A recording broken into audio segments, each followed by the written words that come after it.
आमच्या गरिबांचा जीव खायला. आता एखाद्या झोपडपट्टीत काही गुन्हा दाखला असता तर 10 जणांना अरेस्ट करून आणलं असतं. ही तुमची हिंमत आहे. आणि जे लोक पैशाने बलाढ्य आहेत त्यांच्या बाजूने तुम्ही उभे आहेत. ही लढाई कधी तुमची माझी नव्हतीच. ही लढाई कधी जातीची नव्हतीच. ही लढाई होती प्रस्थापित विरुद्ध गरीब. आम्ही सुद्धा तुमच्या बाजूने उभे राहू जेव्हा तुमच्यावरती अन्याय होईल. यालाच चळवळ म्हणतात. तुम्ही छत्रपती शिवाजी महाराज विसरले. ते लढलं नसतं तर तुमच्या अंगावरती वर्द्या आल्या नसत्या. त्या बायांना इज्जत भेटली नसती. तुम्ही विसरले आणि तुम्ही विकले गेले. तुम्ही नामदेव ढसाळ कधी वाचलेच नाही आणि तुम्ही बाबासाहेब सुद्धा कधी वाचले नाही.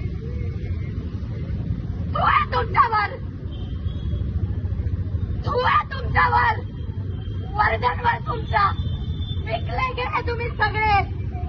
आणि या देशाचे शासन करते लाचार झाले. लाचार 4 दमड्यांसाठी हा देश माझा राहिलाय की नाही हा प्रश्न विचारते.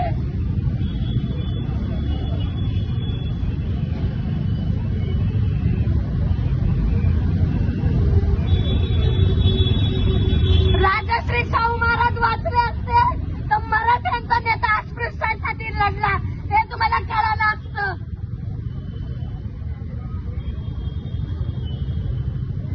25 वर्षाची पोरगी जाण झाली तुम्हाला म्हणून एवढे पोलीस लावले ते बंदोबस्त. 25 वर्षाची आहे मी. तुमच्या पोरा बाळांवरती येईल ना तेव्हा हीच चळवळ उभी राहील त्यांच्यासाठी. लक्षात ठेवा.